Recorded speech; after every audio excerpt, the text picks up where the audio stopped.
Magandang hapon po sa inyong lahat.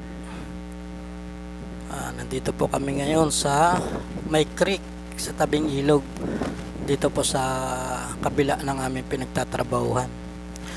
May tatanggalin po kaming basura ngayon dito. Dito po inilagay ang basura. Ayan, kubo po ito, kubo. Dito po itinambak, pangit po, masyadong madumi, kaya tatanggalin po namin.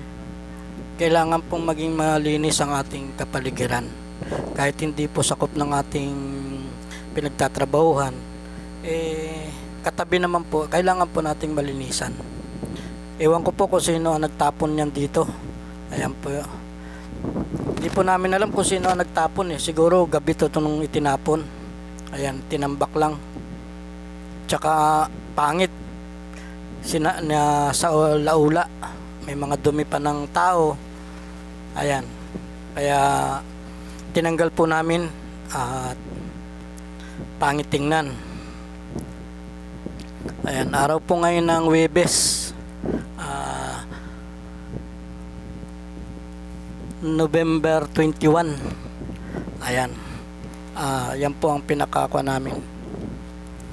Yan, nilinisan po namin para magandang tingnan man lang yung ating ilog. Kasi pangit pong tingnan, ginawa pong tambakan ng basura eh. Dito po itinapon yung kanilang, ewan ko po kung bahay to o kubo. Kubo po ata na sinira na. Ayan, itatapon na po namin. Ayan po, napakarami. Ayan po, kaunti na lang, babalikan pa po namin yan at aming lilinisan. Ayan. Kasi pangit pong tingnan kung pabayaan. Ayan, tatapon na po namin. Ayan po, dito na lang po namin muna tinambak kasi wala pa mapagtapunan. Hanapan na lang po namin kasi pangit naman po kung nandun marami pong nakakita. Ayan, dito na lang po muna namin itatambak sa aming tapunan talaga ng basura. Ayan po, fast forward. Ayan, sasairin na po namin at wawalisan. Ayan, ayun po, wawalisan na po namin para malinis pong tingnan.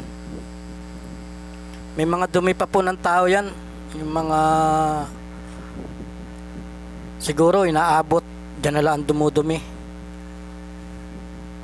Ayan, kaya po ingat-ingat lang, baka maapakan.